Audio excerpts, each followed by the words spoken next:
I wish I never left Mike. At least he's a real man. The words hung in the air like poison gas. My wife Amanda stood in our kitchen, face red, finger jabbing at my chest like a knife. We'd been arguing for 20 minutes about me skipping her cousin's wedding to work overtime. 20 minutes of her listing everything wrong with me, everything I wasn't, everything I'd never be. But that line? That was new. I'm Clinton, by the way. 32 years old, IT project manager, husband of 5 years to the woman currently telling me she married the wrong guy. And yeah, I recorded the whole thing.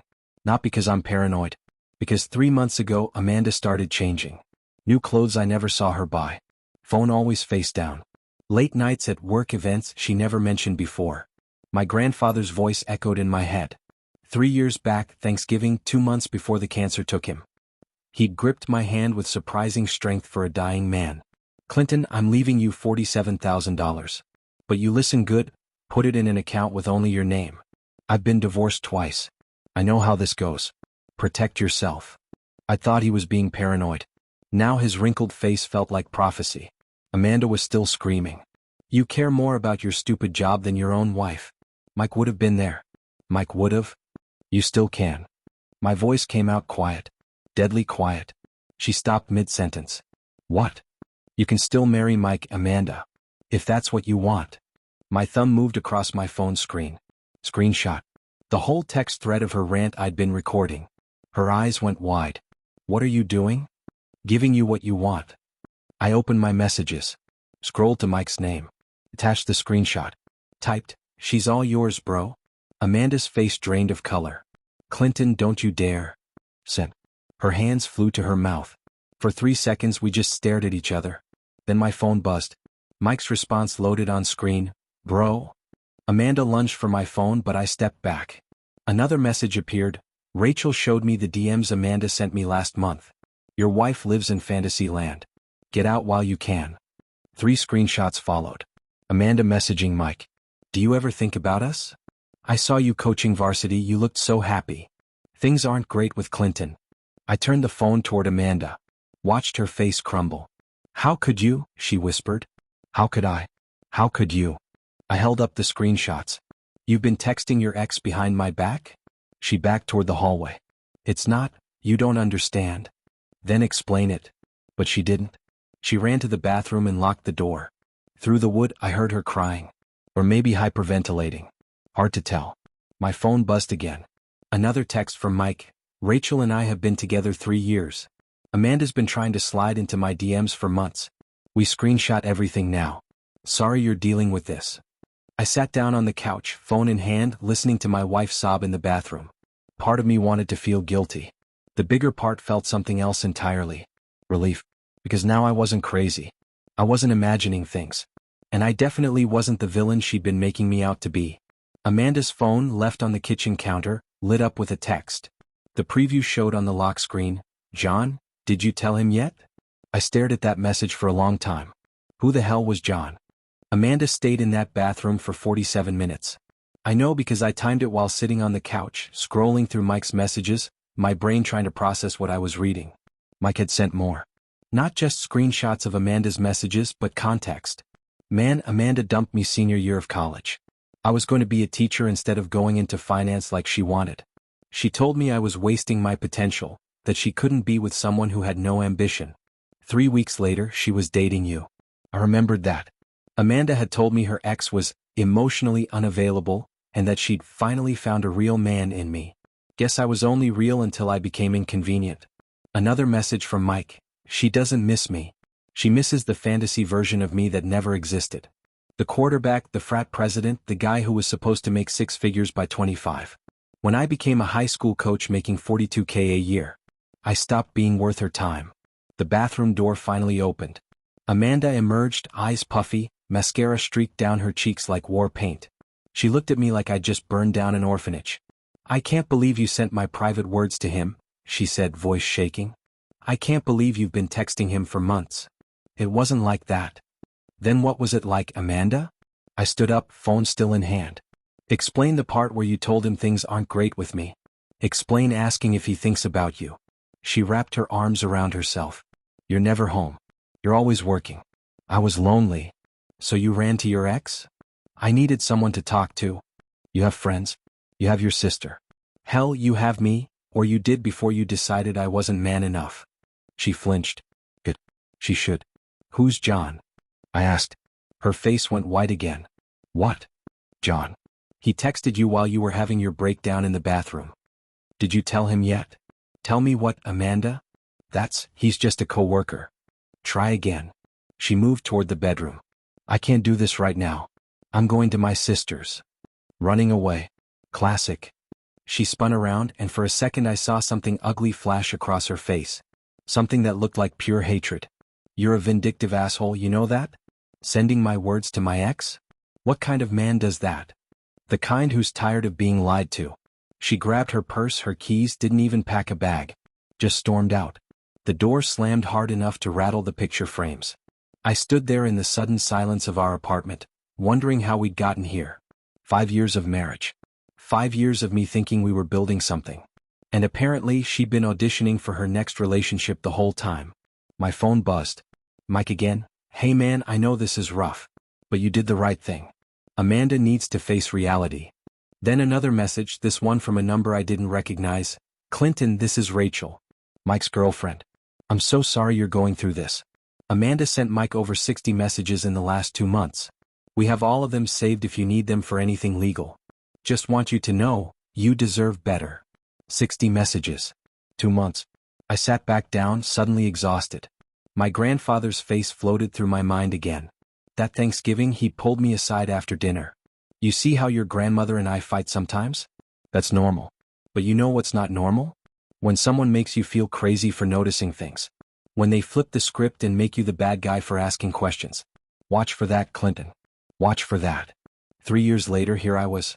My phone buzzed again. This time, a notification from Facebook. Amanda had posted something. I opened it. Going through the hardest time in my life right now. Please pray for me. Living with a vindictive, abusive man who punishes me for being honest about my feelings.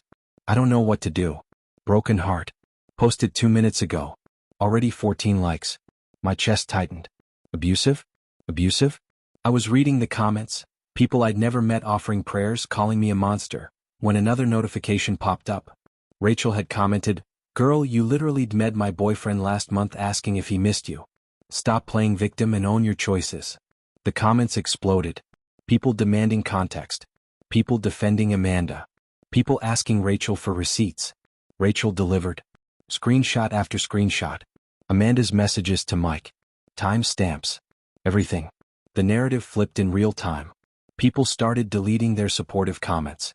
Started asking Amanda what was really going on. I should have felt vindicated. Instead, I just felt tired. Then my phone rang. The bank. Mr. Clinton? This is First National Security. We're calling about suspicious activity on your savings account. Someone attempted to log in from an IP address in. Paper rustling, your home address but with incorrect password attempts. The account has been temporarily frozen for your protection. My blood went cold. When did this happen? Approximately 20 minutes ago, sir. 20 minutes ago. Right after Amanda left. She tried to access my grandfather's money. I changed every password that night. Bank accounts, credit cards, streaming services, everything. Sat at my laptop until 2 in the morning, methodically locking Amanda out of every digital corner of our life together. The joint checking account I left alone. Let her see I wasn't hiding anything there.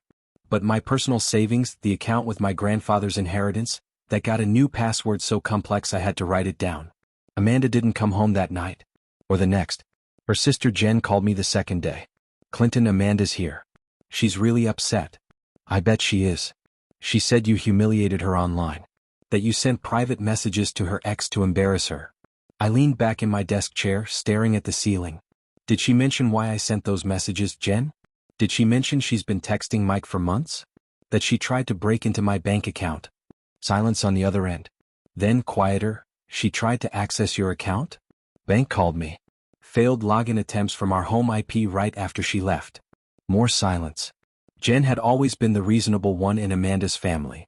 The one who asked questions instead of just taking sides. Clinton, she finally said, I think you should know. Amanda's planning something.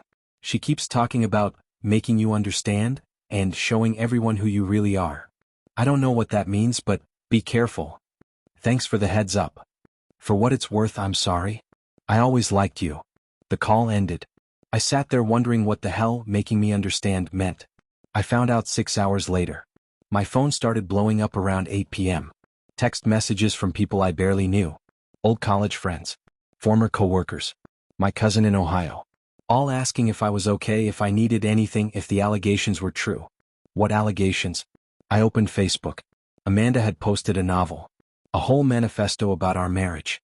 How I'd been financially controlling for years.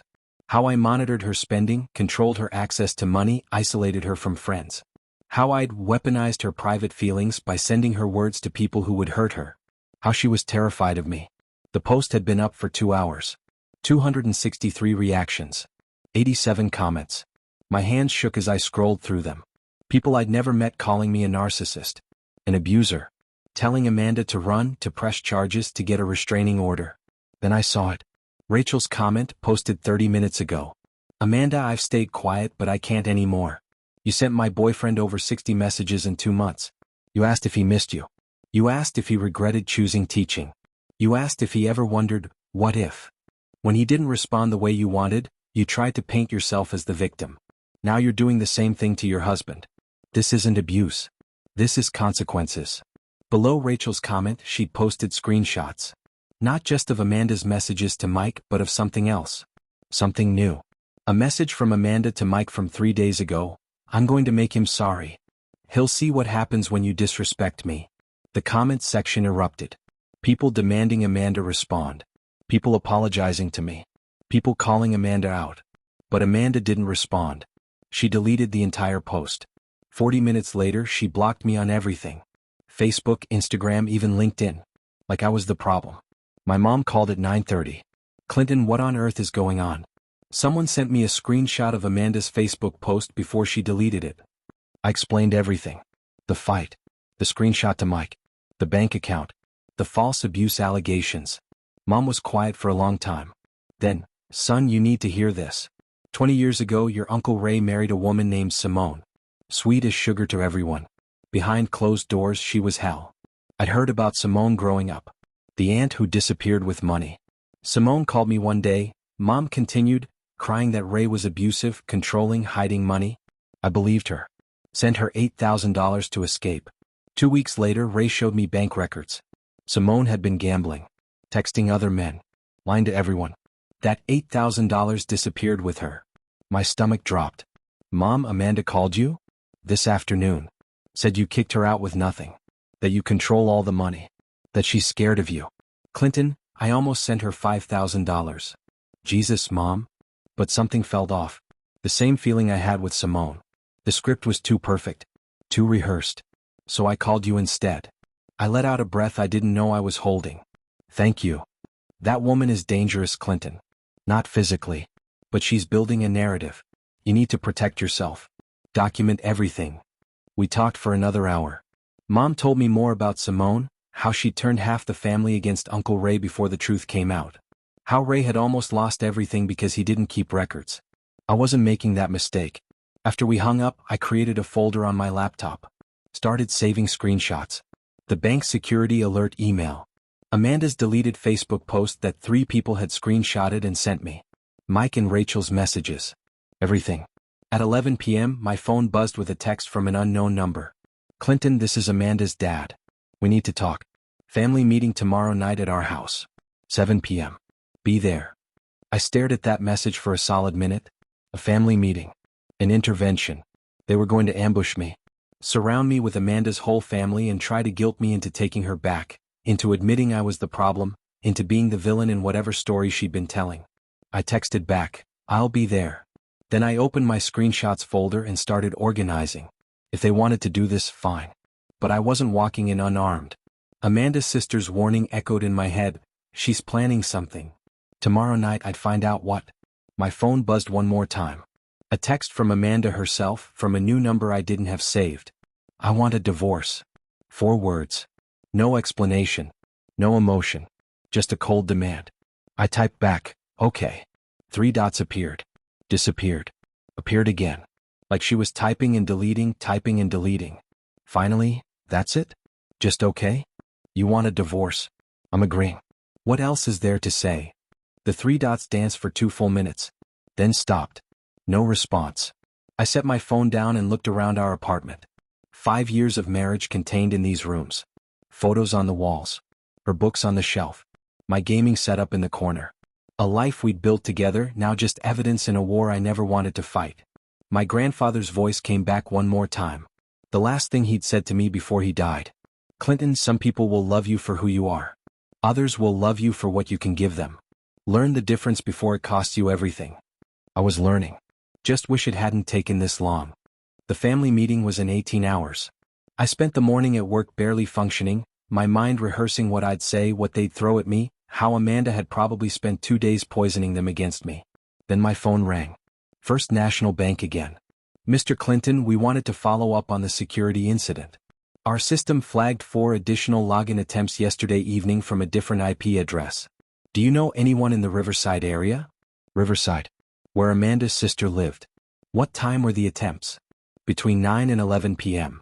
Right after I changed the passwords. Amanda had driven to her sister's place and tried again. Sir, we recommend you come in and verify your identity in person. Given the persistent attempts to access your account, we want to ensure your funds are protected. I went during lunch. Sat across from a bank manager named Patricia who looked at my account history with concerned eyes. Mr. Clinton, this account was opened 3 years ago with a $47,000 deposit. Your grandfather's estate transfer, correct? Yes, ma'am. And your wife's name has never been on this account? Never. My grandfather specifically told me to keep it separate. Patricia nodded slowly. Smart man. I've been in banking 26 years. I've seen this before. A spouse tries to access funds they have no legal right to, then claims financial abuse when they're locked out. She printed out a statement showing every failed login attempt. Time stamps. IP addresses. Everything. Keep these. If this goes to court, you'll need them. Court. The word sat heavy in my stomach. I drove back to work but couldn't focus. Around 3 p.m., my phone buzzed with a text from Amanda's dad. Don't forget. Tonight. 7 p.m. Amanda needs you to hear her side. Her side. Like there were 2 equal versions of trying to steal money. I responded, I'll be there. I'm bringing documentation. No response. At 6:30, I loaded my laptop bag with printed screenshots, bank statements, and my phone fully charged with every text message backed up. I felt like a lawyer preparing for trial. Amanda's parents lived 40 minutes away in a suburb with perfect lawns and minivans. I'd been there dozens of times for holidays, birthdays, Sunday dinners. Always felt welcome. Tonight, pulling into the driveway, I felt like I was walking into enemy territory. Amanda's dad opened the door before I could knock. His face was stern, unreadable. Clinton. Come in. The living room was packed. Amanda on the couch between her mom and sister. Her brother Jake standing by the fireplace, arms crossed. Even her Aunt Carol was there, the one who never missed drama. Amanda's eyes were red, tissues clutched in her hand. The picture of a wounded wife. Sit down, son, her dad said, gesturing to a chair facing the couch. The positioning was deliberate. Me against all of them. I sat. Set my laptop bag at my feet. Amanda's mom spoke first, voice dripping with disappointment. Clinton, we raised Amanda to value marriage. To work through problems, not run away from them. I agree, I said. That seemed to surprise her. Then why are you being so cruel? Amanda's voice cracked. Locking me out of our money? Sending my private words to my ex? Embarrassing me online? Her dad leaned forward. Son, marriage is work. You can't just give up when things get hard. You took vows. I did. So did Amanda. She made a mistake, her mom said. She said something hurtful in anger. We all do that. But what you did? I opened my laptop. Before we continue, can someone explain these? I turned the screen around. Showed them the screenshots of Amanda's messages to Mike. 60 messages over 2 months. Do you ever think about us? I wish things were different. Clinton doesn't understand me like you did. The room went silent. Amanda's face flushed red. You had no right. Keep watching. I scrolled to the next screenshots. Text messages between Amanda and someone named John from her work. Can't wait to finally get away from him. He's so clueless. Just a few more weeks. Amanda's sister Jen gasped. Her mom's hand flew to her mouth. And this. I showed them the bank statement with highlighted failed login attempts. Amanda tried to access my personal savings account, Money from my grandfather's inheritance that she has no legal claim to, 6 times over 2 days. Amanda's dad stared at the screen, then at his daughter. Amanda? What the hell is this? He's twisting everything. Amanda stood up, tears streaming. Those messages to Mike were just friendly. 60 messages asking if he regrets leaving you is friendly? Jen's voice was quiet but sharp. And John? I clicked to another screenshot. Your coworker John, who you've been planning to finally get away from me with? Amanda's brother Jake spoke for the first time. Mandy, is this real? She looked around the room at her family, at the disappointment blooming on their faces, and something in her snapped. Fine. Yes. I texted Mike. Yes, I talked to John. Because Clinton is boring. He works all the time, he never wants to go out, he's not. Not what? Her dad asked, voice like ice. Not enough. The words hung there. Her mom started crying quietly. Amanda grabbed her purse. I don't have to listen to this. She ran for the door, car keys jangling. Seconds later, tires squealed out of the driveway. The silence after Amanda left was deafening. Her mom sat on the couch, mascara running, looking like someone had died. Her dad stood at the window, watching the taillights disappear down the street. Jen finally spoke. Clinton, I'm so sorry. I had no idea it was this bad. Neither did I until recently. Amanda's mom turned to me, eyes desperate. But she's your wife. Doesn't that mean something? Can't you forgive her? Work through this. I closed my laptop slowly. Mrs. Patterson, your daughter has been emotionally cheating for months. She tried to steal money from me. She posted lies about me on Facebook, calling me abusive. She's planning to leave me for a coworker. At what point do I get to say enough? She's just confused. She's 30 years old. She's not confused. She's made choices. Amanda's dad turned from the window. His voice was tired. What do you want, Clinton? I want a divorce. Clean and simple. I'll be fair about assets. But I'm done. Just like that. Amanda's mom's voice rose. You're giving up? I'm not giving up. I'm accepting reality. Amanda doesn't want me. She wants whatever fantasy she's built in her head where she's the victim and I'm the villain. I can't compete with that. Jake shifted by the fireplace. Man, I don't blame you. What she did, that's messed up. His mom shot him a look, but he shrugged. What? It is. You saw the messages. Jen stood up. Clinton, before you go, you should know. Amanda's been planning this for a while. The last few weeks, she's been asking me about tenant rights, about what happens to joint property in a divorce. She's been researching. How long? At least a month. Maybe more. So while I was working overtime to save for the vacation she wanted, she was planning her exit strategy. Perfect. My phone buzzed in my pocket. I pulled it out. Amanda's name on the screen. The text read, I'm calling your mom. She deserves to know what kind of son she raised. My blood ran cold. I have to go.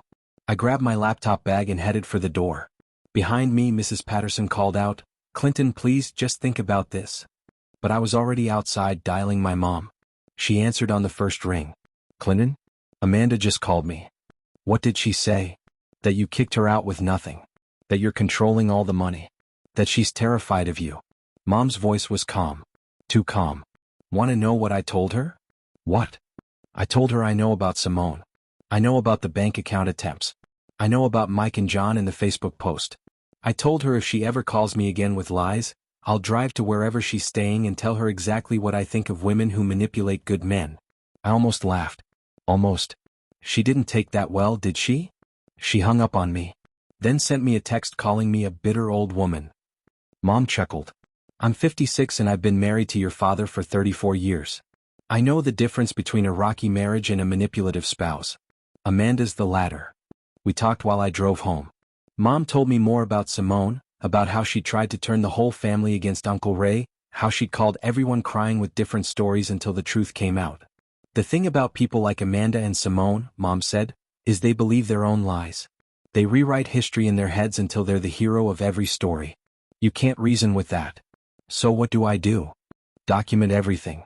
Get a good lawyer. And don't engage with her drama. Every time you respond, you're feeding the narrative. I pulled into my apartment complex. Thanks, Mom. I love you, kiddo. You're going to be okay. Inside my apartment, I found a letter taped to the door. Handwritten on Amanda's floral stationery. Clinton, I want a divorce. I've already contacted a lawyer. You'll be hearing from them soon. This marriage was a mistake from the start. I settled for you when I should have waited for someone who actually deserved me. You're going to regret how you treated me. I read it 3 times looking for any hint of sadness, regret, or love. Found none. Just anger and entitlement. I texted back, okay. I'll contact a lawyer Monday. Let's make this quick and clean. The 3 dots appeared immediately. Dance for a full minute. Then, you're not even going to fight for us? I stared at that message genuinely confused. She just said the marriage was a mistake. Now she wanted me to fight? Amanda, you literally just wrote that marrying me was a mistake. What do you want? I want you to care. To show some emotion. To prove you actually loved me. And there it was. The game. She wanted me to beg, to plead, to grovel. So she could reject me and feel powerful. So she could tell people she tried but I gave up. I wasn't playing. I did love you. Past tense. I'm hiring a lawyer. Good night. I blocked her number. Then opened Google and searched divorce lawyers near me. By Monday morning, I'd consulted with 3 lawyers. Chose Anthony Rodriguez, a 40-something guy with tired eyes who'd seen everything twice. His office smelled like coffee and leather-bound law books. Let me get this straight, Anthony said, reviewing my documentation. She tried to access your inheritance, posted false abuse allegations, has been emotionally cheating with multiple men, and now wants a divorce? That's the summary. He leaned back in his chair, fingers steepled. Mr. Clinton, I've been doing this 19 years. I had a case last year almost identical to yours. Client named David, wife named Melissa. Same playbook, victim narrative, maxed credit cards, false allegations, the works. David almost lost everything because he didn't document like you have. He tapped my folder of screenshots and bank statements. This is gold. You've got time-stamped evidence, third-party witnesses, bank security reports. If she tries to claim abuse or financial control in court, we'll bury that narrative. What about property division? California's a community property state, but your inheritance is separate property. She has no claim to it. The apartment is in both names, so we'll split that. Joint accounts get divided. You'll probably owe her half of whatever's in there. There's about $4,000. So $2,000 to her. Small price for freedom. Anthony pulled out a legal pad. Here's what's going to happen. She'll try to drag this out. Make it expensive. Make it painful. People like Amanda want you to suffer. So we're going to file fast, be fair but firm, and not engage with theatrics. Agreed. Agreed. That afternoon, Anthony filed the divorce petition. Amanda would be served by Thursday. Wednesday night, my phone buzzed. Not Amanda, a Venmo notification. Amanda had posted a public request, going through the hardest time. Prayers and support appreciated, folded hands, with her Venmo handle displayed. I watched in real time as people sent money. $5 here, $10 there. By the time I went to bed, she'd collected $63 from strangers. Thursday morning, a notification. Mike had sent Amanda $20. The note, visible to everyone, read, "For therapy. You need it? Mike and Rachel." I actually laughed out loud. The comments exploded. People asking what was going on. Amanda's friends defending her. Then Rachel commented with more screenshots of Amanda's messages, and the tide turned fast. Amanda deleted the Venmo post within an hour. But the damage was done. People were talking. Screenshots were circulating. Amanda's carefully crafted victim narrative was crumbling. Then my phone rang. Unknown number. Clinton? This is Freddie. I work with Amanda at Pemberton Marketing. My stomach tightened. Okay. Look, I'm the HR rep here. 3 weeks ago, Amanda came to my office to file a complaint about domestic concerns. Said she needed to document issues with you in case she needed legal protection. She what? I'm required to take reports seriously. But something didn't add up. No bruises, no photos, no medical records. She described financial abuse while wearing designer clothes. Said you isolated her while having lunch with different coworkers daily. Her story changed every time. Why are you telling me this? Because I saw the Venmo thing. Saw Mike's message. Did some digging, off the record, and talked to other coworkers. Clinton, your wife is running a smear campaign. She's been telling everyone here that you're abusive and controlling. But it's all bullshit. I sat down heavily. Can she get me in trouble at my job? Not if you document everything. Which is why I'm calling. I'm keeping records of everything she said here, timestamps, witnesses. If she tries to weaponize HR against you or contact your employer, I'll have your back. Thank you. Seriously. One more thing. A guy named John also works here. Amanda's been spending a lot of time with him. Thought you should know. After we hung up, another message came through. This time from John himself. Clinton, we haven't met, but I need to come clean. What followed was a confession. Amanda had been flirting with John for 6 months. Told him the marriage was basically over. Asked him to help teach you a lesson by texting her late at night and taking her to public lunches so I'd see. I said no, John wrote. My dad did this exact thing to my mom. Had a woman on the side. Made my mom look crazy. Destroyed our family. I won't be that guy. Amanda's been telling everyone at work you're abusive. It's BS. I've seen the text she sends you. She's the manipulator. I'll testify if you need me. I forwarded everything to Anthony. His response, perfect. We're building an airtight case. Friday afternoon, my credit card app sent an alert. Joint card. $843 at Nordstrom. Then another alert. $612 at Saks. Then Ulta. Sephora. Anthropology. In 4 hours, Amanda spent over $3,000. I called Anthony. Can she do this? Technically, it's a joint card. Both of you are authorized. But keep documenting. This helps our case. Saturday morning, Amanda showed up at the apartment. I changed the locks Friday night. My name was the only one on the lease, so she had to knock. I opened the door to find her loaded down with shopping bags. Designer logos everywhere. I need to get some of my things, she said, pushing past me. Amanda, what the hell? $3,000 in one day? She dumped the bags on the couch. It's a joint card. I can use it. We're getting divorced. That's our money you're spending. No, it's my money. I've been stuck in this depressing apartment for 5 years while you nickel and dimed me. I deserve something nice. Nickel and dimed? I paid for everything. She spun around, eyes wild. You controlled everything. Every time I wanted to buy something, I had to ask permission. That's not true. You had your own debit card. Your own checking account. With your name on it, watching every purchase. It was a joint account, Amanda. We both could see it. That's how joint accounts work. She grabbed a shoe from one of the bags, a red high heel, designer, probably $200, and hurled it at my head. I ducked. The shoe sailed past me and hit the TV mounted on the wall. The screen, spiderwebbed with cracks, went black. We both stared at the destroyed TV. That was $1,200, I said quietly. Good. Maybe now you'll understand how I feel. She grabbed her bags and stormed to the bedroom. I pulled out my phone, took photos of the TV, the shoe on the floor, the broken glass. Called the non-emergency police line. An officer showed up 20 minutes later. Took statements, photos. Gave Amanda a warning about property destruction. Ma'am, you can't destroy things just because you're angry. If there's another incident, you'll be arrested. After the officer left, Amanda glared at me from the bedroom doorway. You called the cops on me? Your own wife. Ex-wife soon. And yeah, you destroyed a $1,200 TV. I want half of everything in this apartment. Talk to your lawyer. She grabbed more bags and left. Didn't even say goodbye. I forwarded the police report to Anthony. His response, she's spiraling. Good for us. Keep records of everything. Sunday morning, I got a message from a stranger on Facebook. Hey man, your wife is trying to sell your PlayStation 5 on Marketplace. Thought you should know. I opened Facebook Marketplace. There it was. My PS5 listed for $300. Barely used, husband doesn't want it anymore. I reported the listing, then screenshotted it. Called the police again. Same officer showed up. Mr. Clinton, this is the second time in 2 days. She's trying to sell my property without permission. He looked at the listing. Is your name on the receipt? I showed him. Purchased 2 years ago, my credit card, my name. The officer called Amanda. Put her on speaker. Ma'am, you need to remove that listing. Selling property that doesn't belong to you is theft. Amanda's voice came through tinny and angry. It's community property. We're married. Not according to the receipt. Remove it or we'll press charges. The listing disappeared within minutes. Anthony called Monday morning.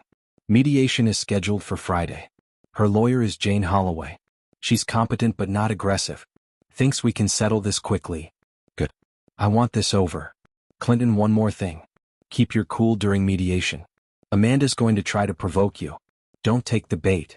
Friday arrived. The mediation office was sterile and cold, conference room table between us. Amanda showed up in full designer gear. Gucci bag. Louboutin heels. Chanel sunglasses pushed up on her head. Jane, her lawyer, looked at Amanda's outfit with barely concealed frustration. Anthony laid out our position. Clean split. I keep my inheritance, she keeps her car, we split the joint account and divide furniture. Amanda leaned forward. I want $50,000. Jane's head snapped toward her client. What? For pain and suffering. Emotional distress. 5 years of being controlled and manipulated. Anthony didn't blink. Your Honor, sorry mediator, submitted for review. He slid over bank statements showing Amanda's spending spree. Credit card bills. Screenshots from Freddie at HR about false abuse claims. John's statement about Amanda's manipulation. The police reports about the TV and PlayStation. The mediator, a woman named Mrs. Chin, reviewed everything in silence. Jane whispered urgently to Amanda, but Amanda shook her head stubbornly. Ms. Holloway, Mrs. Chin finally said, your client claims financial abuse while wearing approximately $2,000 worth of designer items purchased in the last week. She claims emotional distress while actively planning to leave for another man. She's damaged property and attempted to sell items that don't belong to her. What exactly is the basis for a $50,000 settlement? Jane closed her eyes briefly. Amanda, I strongly advise you to accept the clean split. No. He humiliated me. He sent my words to my ex. He locked me out of accounts. He protected assets he had every legal right to protect, Mrs. Chin interrupted.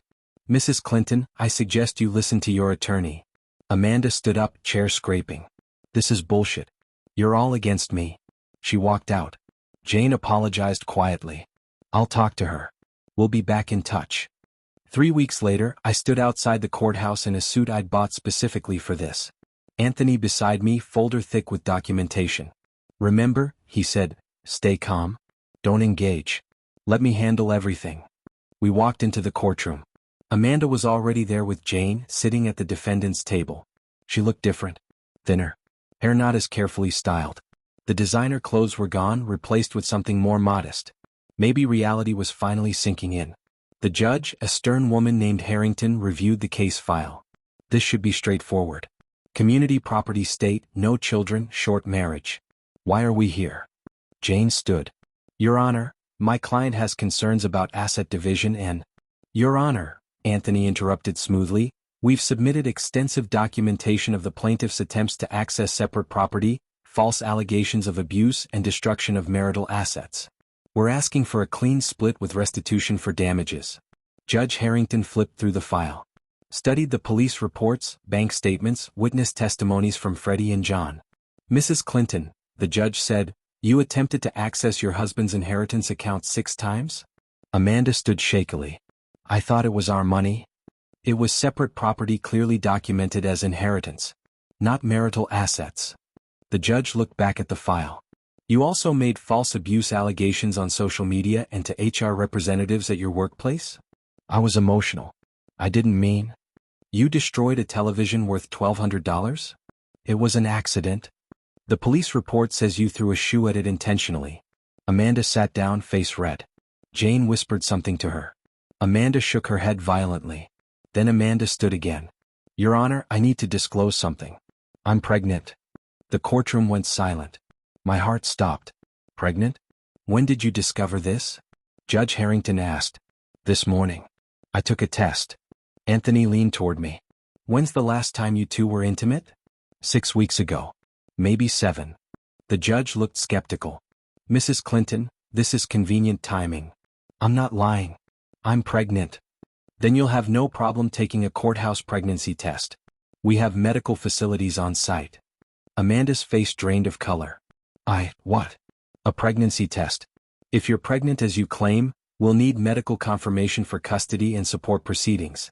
Bailiff, please escort Mrs. Clinton to the medical wing. Amanda looked at Jane desperately. Jane's expression was pure resignation. 23 minutes later, Amanda returned. Face blotchy. Eye swollen. The bailiff handed Judge Harrington a sealed envelope. The judge opened it, read, then looked at Amanda with open disgust. The test is negative. Mrs. Clinton, filing a false pregnancy claim in divorce proceedings can be considered perjury. You're lucky I'm not holding you in contempt. Amanda burst into tears. Real ones this time. Here's my ruling, Judge Harrington said. Divorce granted. Clean split of marital assets.